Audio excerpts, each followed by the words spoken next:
Fireside Tales.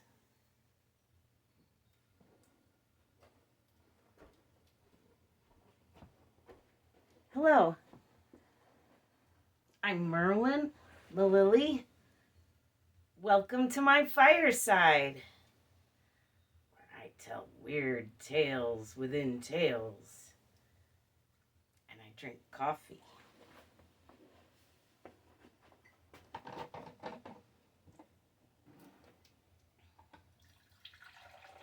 And this is coffee. It's only coffee. Coffee. It's coffee.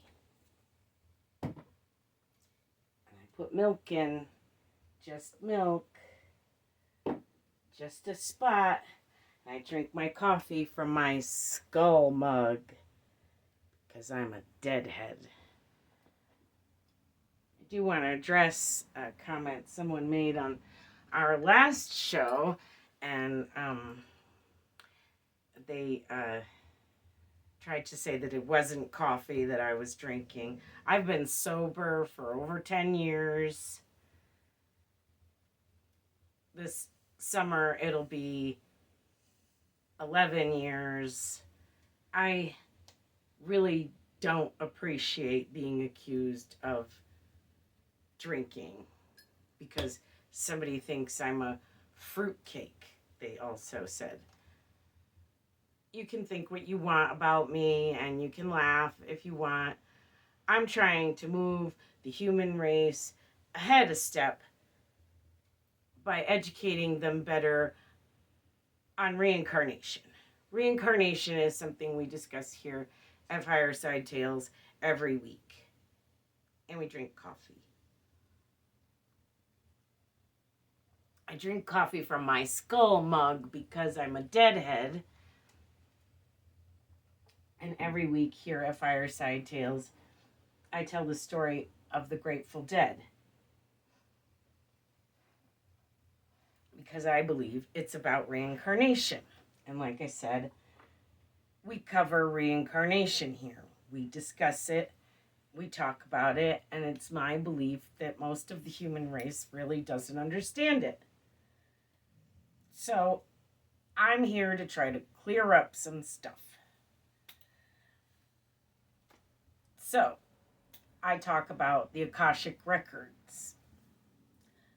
The Akashic Records or the Akashic Library, it's an ancient library where every soul has a book.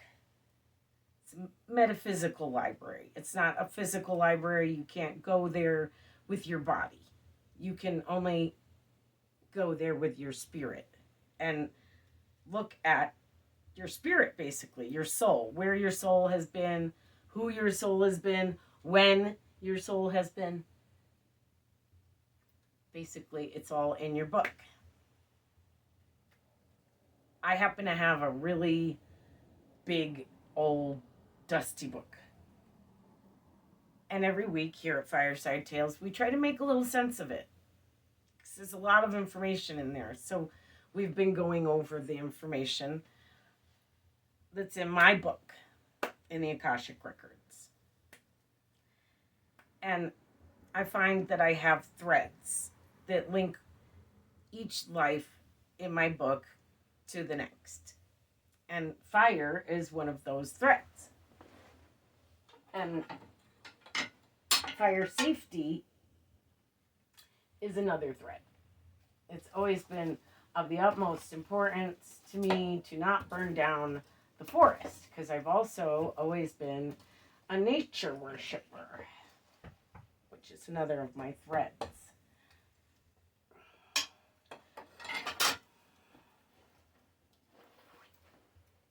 And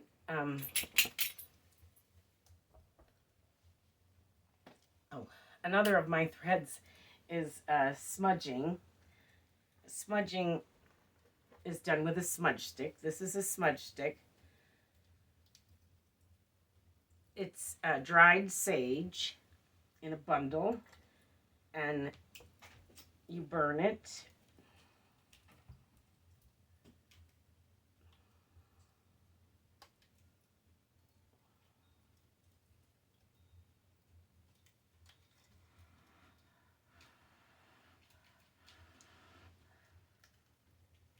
I have water up in my kettle on top of my fire. I have a sprayer around the corner. I have a little cup of water to manage my smudge stick. Fire safety is of the utmost importance.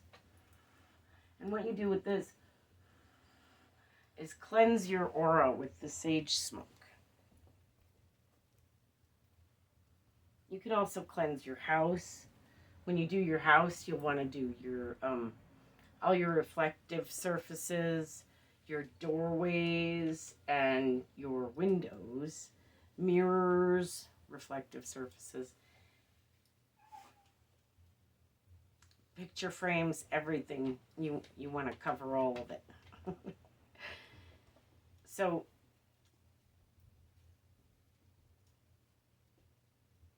that's how you cleanse your aura. But another of my threads is grounding, and that's how one cleanses their insides. By the way, if you want to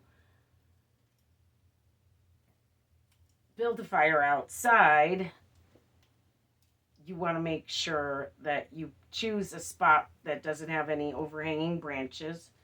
You want to make sure that you dig a fire pit and you line your fire pit with rocks, and you want to make sure there's nothing growing out of the rocks.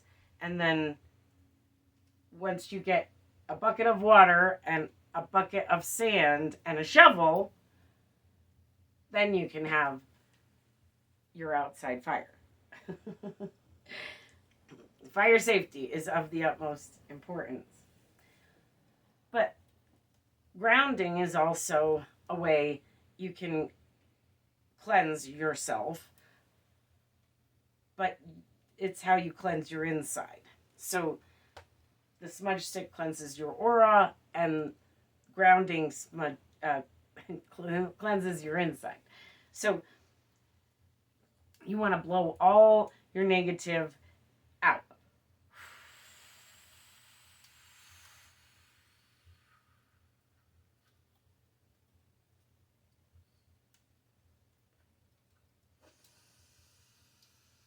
You want to breathe in positive. And then you want to think an uber positive thought.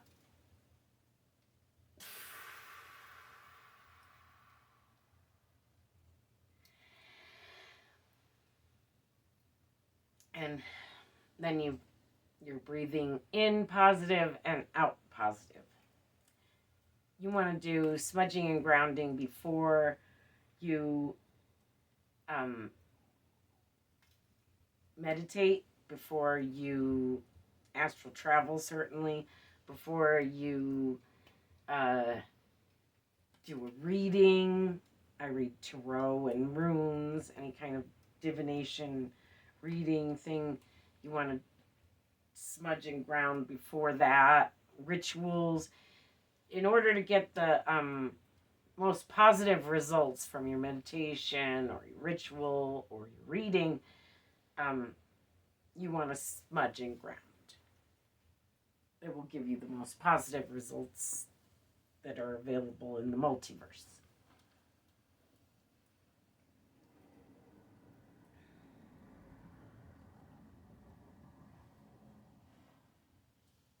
So another of my threads is meditation and astral travel. Being a medium and a psychic is also a thread, and reincarnation obviously is a thread. Stones. I don't have any here right now. My fake ones I put in my imaginary pit. I have stones. Stars, earth worship, as I mentioned. So those are just some of my threads. There's more. And over time, some of them developed with a moving situation. Angels are also another thread. But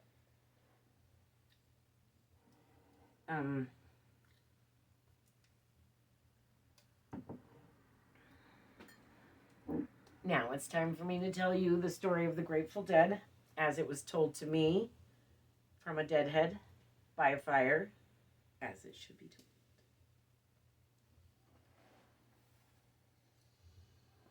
told. Once, long, long ago, there was a traveler.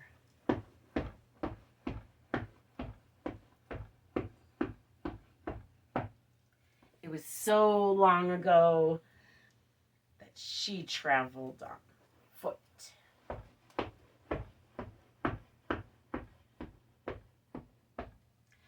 And one day she happened upon a little village where there were some people gathered in a crowd.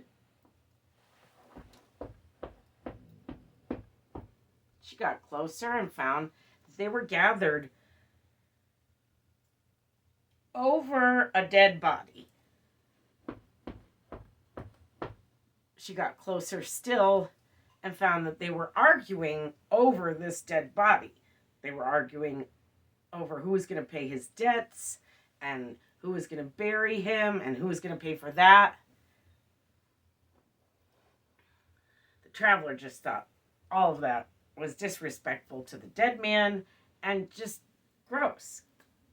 So she stopped the village people and she said, I'm going to pay his debts and I'm going to pay for a proper burial. And she did. And she prayed over the dead man's grave and she traveled on.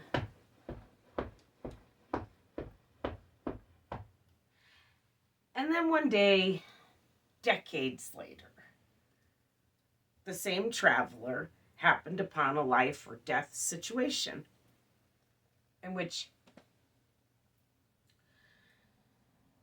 out of nowhere, a stranger just swoops in and saves her life. She says, "Thank you. Who are you? Where did you come from? Why did you save my life?" And the stranger simply says, "I am the Grateful Dead."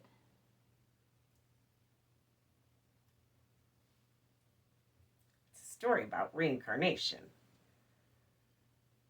Some people think it's a corpse that saves her life, but corpses don't save lives. That's why there's the decades later. That man had to be reincarnated into a baby body. He had to grow up and remember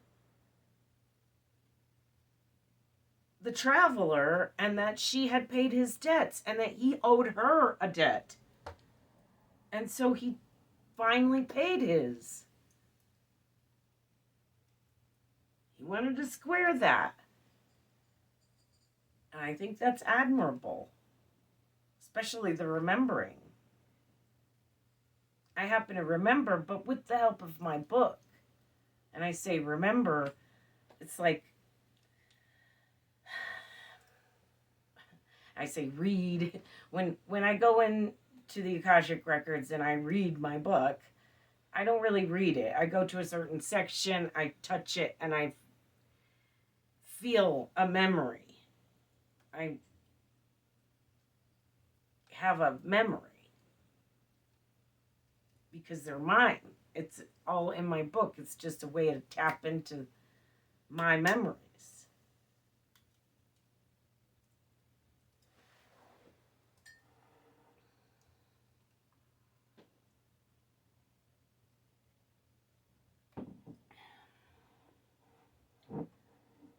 So my book has this strange watermark. About halfway through, it's got a watermark. And the beginning of the book, my lives are longer. It's light and dry and sandy. And then the end of the book, my lives are shorter and it's dark and wet and muddy. And it seems as if the watermark divides where we change time from BC to AD. I think it's because we didn't start recording history again after the Great Flood until when we started recording history again. It's just that I think it was again. People say, oh, this is just when we started recording history. But I think it's when we started recording history after the Great Flood. Because of the watermark in my book and the shorter lives. So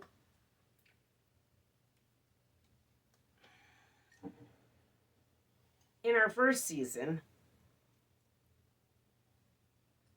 we discussed each life in my book just a little. And 23 lives, 23 episodes, but just a little. And then in our second season, I decided to go all the way back to my first life and cover especially these longer lives in a full season and describe what I did for thousands of years in a full season rather than just one episode. So now it's our third season, and I have been discussing the second life in my book. I almost skipped this life because I barely existed. I have told you that this was more of a kind of an afterlife than a life, really. But I come back, so it wasn't heaven forever or whatever. But I started out as an angel, possibly even an archangel in this particular life that I've been discussing, my second life in my book. And I took one swing in defense of God, and I fell.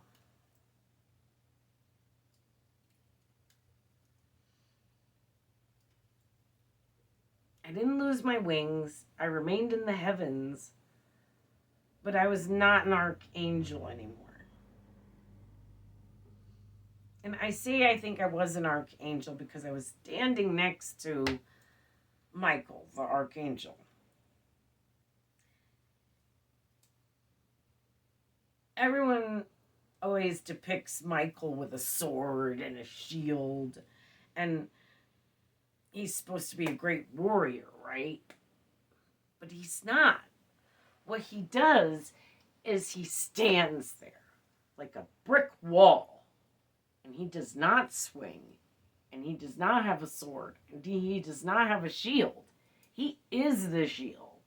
He's God's shield, and he just stands there and takes hits for God, which is what I was probably supposed to do. And I didn't, I guess. I mean, I defended myself and God.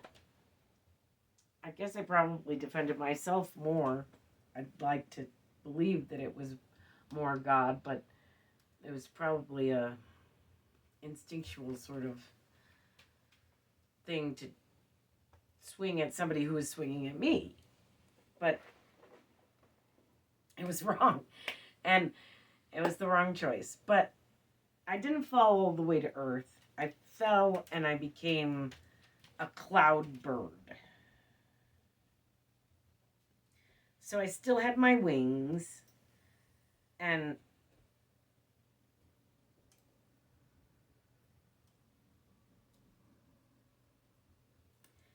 it's a shame I couldn't remember this until now, until I started studying this life in my book. Because I should have known that violence is not something God wants us to use in his or anyone else's favor. Like, it's just not something you can use for God. I'm finding that I make another show, and it's called The Love Show. And what we've been doing on The Love Show is discovering what is love. Because as well as reincarnation, I don't think most of humanity understands what love is. So we've been discovering what love is. And it's interesting because all of the things that love is, you can use to fight for God. Music, all the things we've found love to be. Art,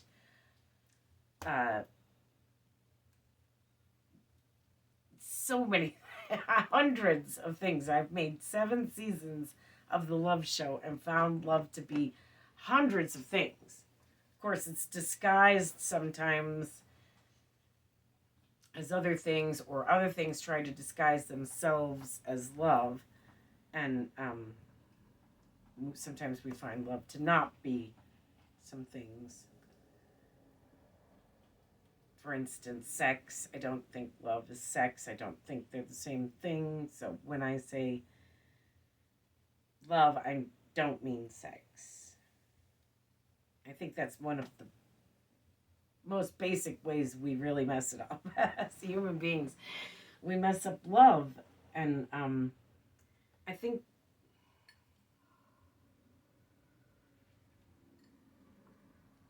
God is love. And I think heaven is love. And I found these things to be love on The Love Show. So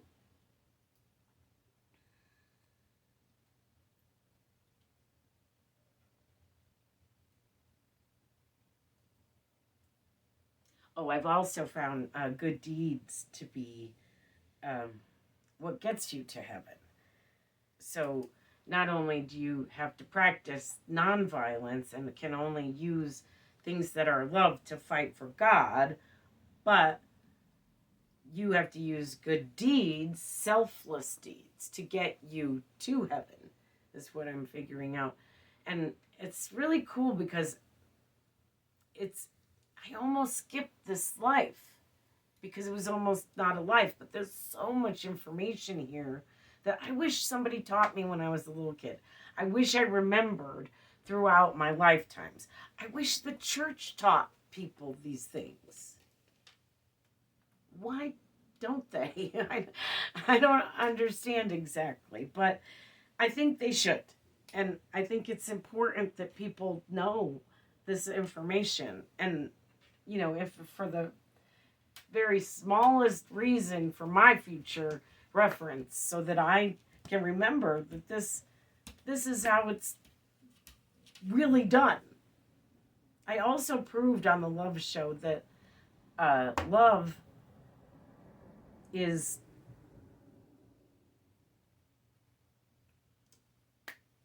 I lost that thought.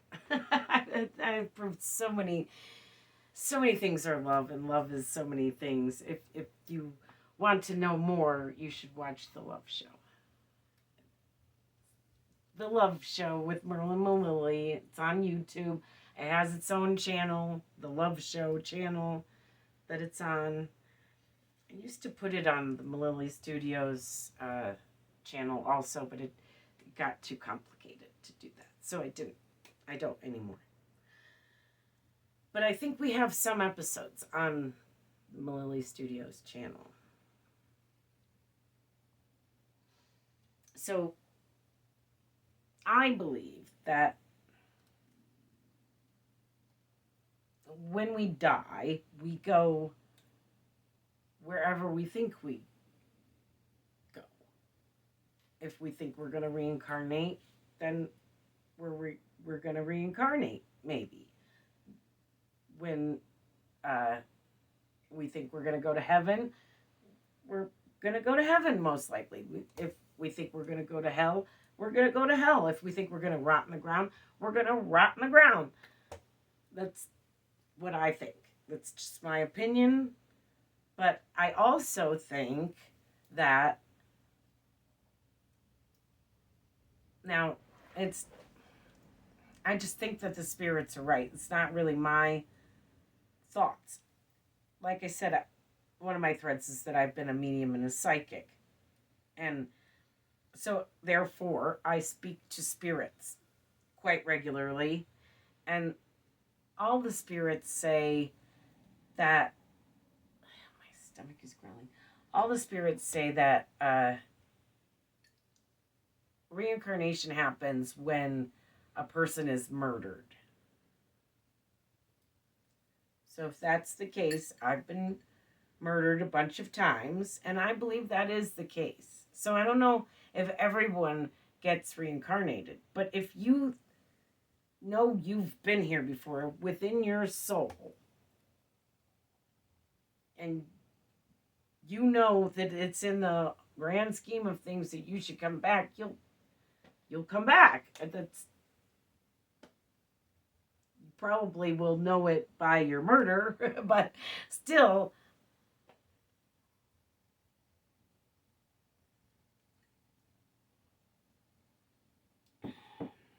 Oh, we proved that love is the most, is more provable, more real than reality. So think on that for a minute about love. But I believe that God is love. It's, God is the most pure, balanced, beautiful love in the multiverse. So that is my belief. And I believe it's what you believe.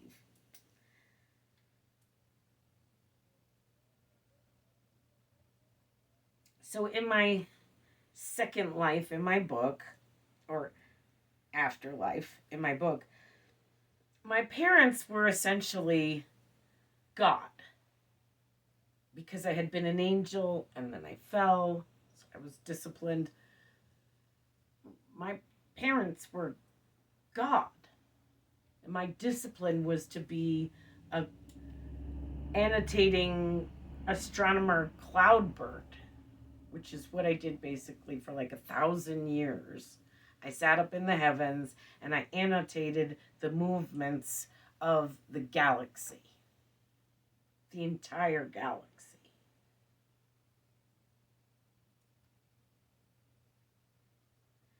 And my annotations seem to have somehow got to human beings. There are records of things that ancient peoples did and built that show that they knew about the great year.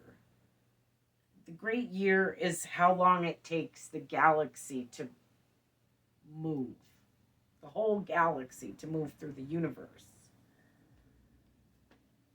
And that's something I observed up there as a cloud bird, but I believe I brought it to humans as if I was an angel. And they may have saw me as an angel, although I was more of a cloud bird. And I had children, sort of. I think they were just their baby birds so that I could not be so lonely. I don't remember there being other birds, cloud birds out there annotating the stars with me.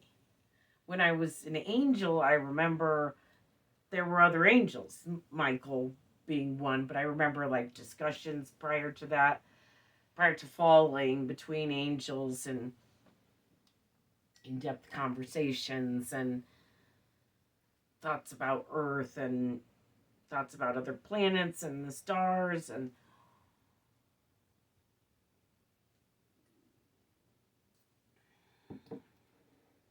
so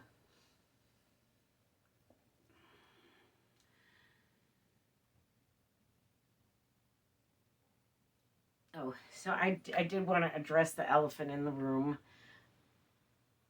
My hair is a different color.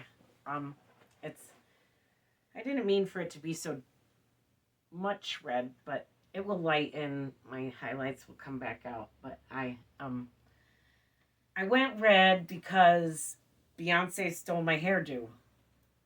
She stole one of my stage hairdos and my regular hairdo, and I didn't really appreciate that. And I know people say imitation is the sincerest form of flattery, but I say it's also copying.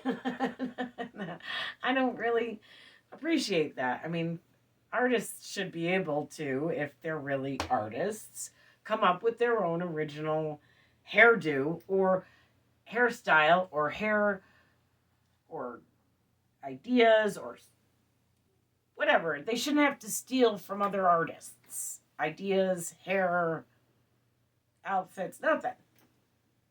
Although no one's stealing my outfits. They're barely wearing any anymore.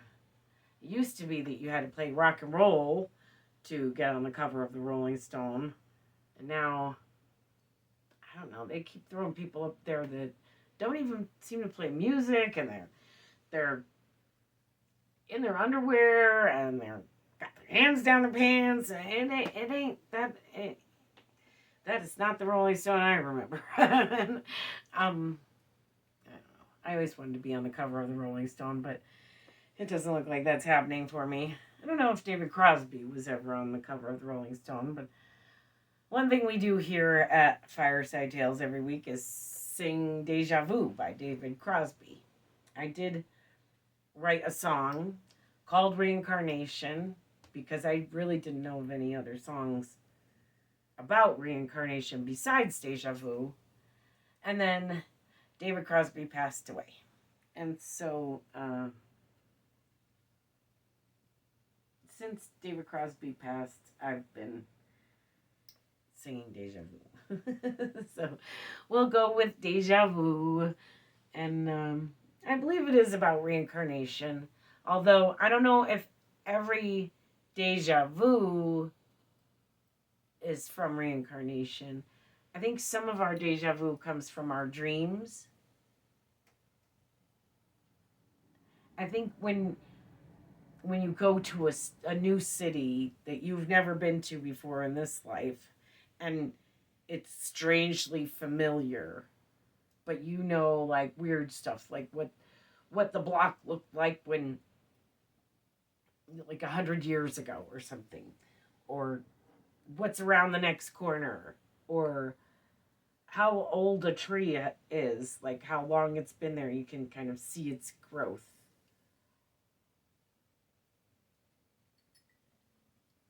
Those moments where you just know this stuff about a city you've never been in,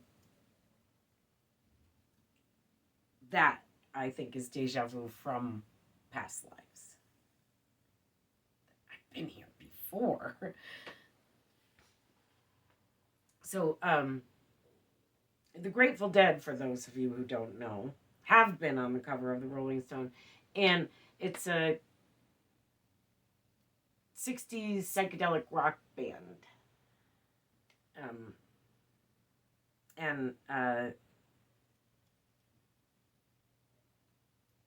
I'm a Deadhead, and when you're a Deadhead, it means that you really like them.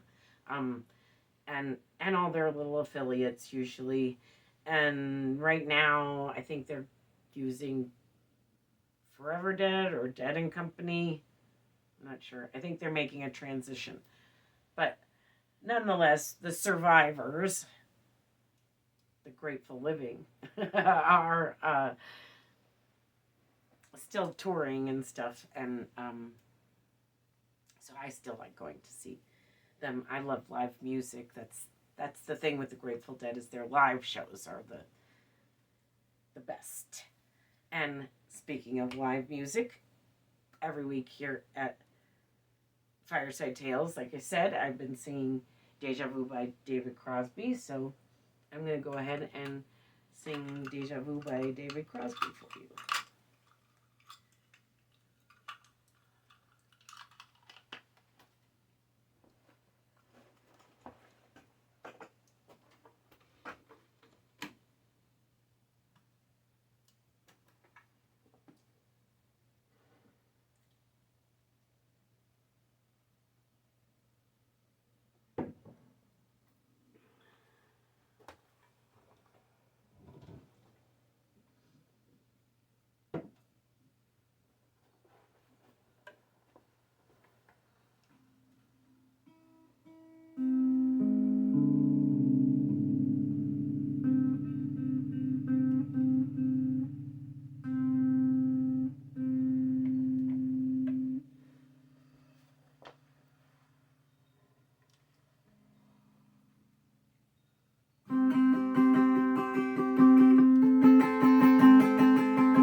before, I would probably know just what to do.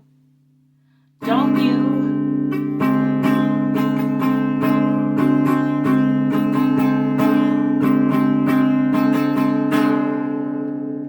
If I had ever been here before, another time around the wheel, I would probably know just how to deal with all of you.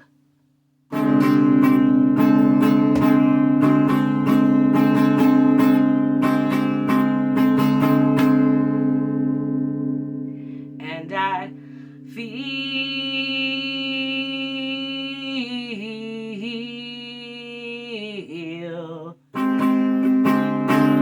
like I've been here before.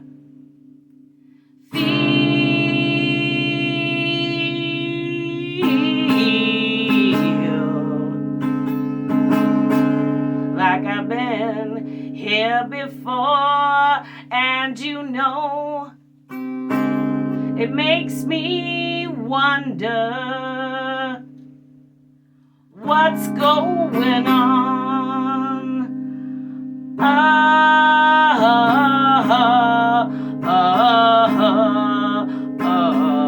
under the ground.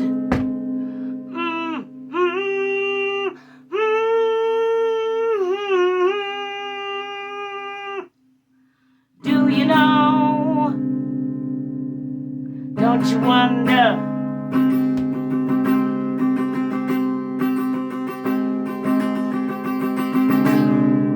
What's going on down under you?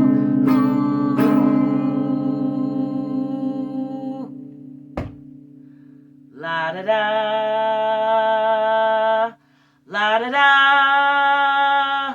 la da da da, la da da da da.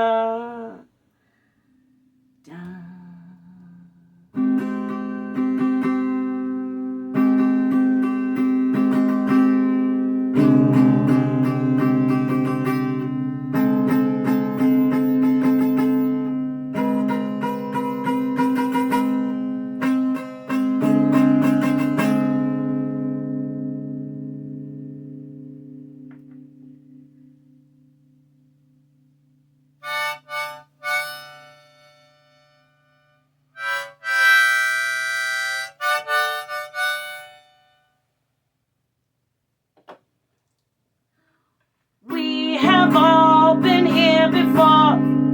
We have all been here before.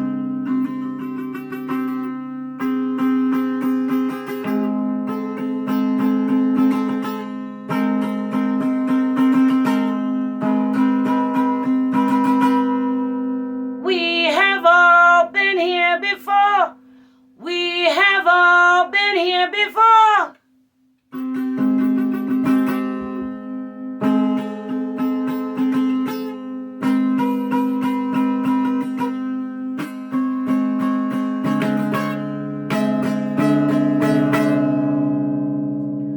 We have all been here before.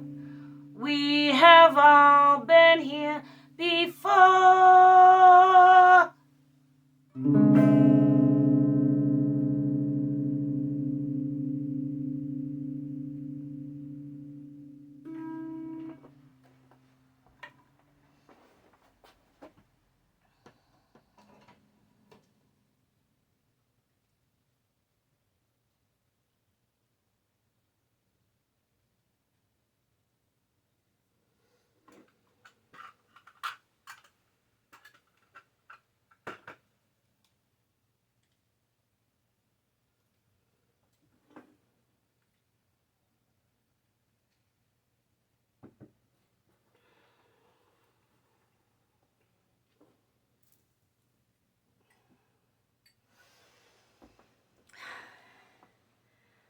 So, that's about it for me today.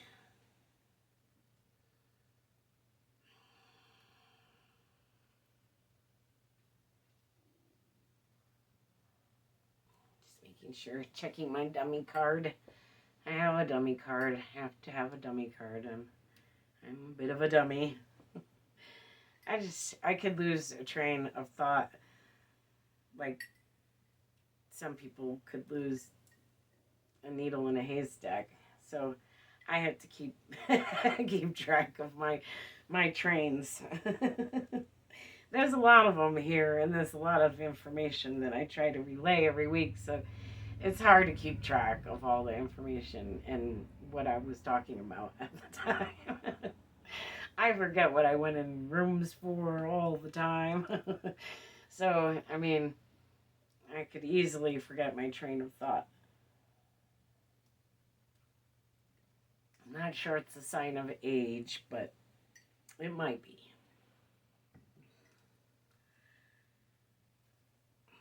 But thanks for watching. Have a weird and wonderful weekend.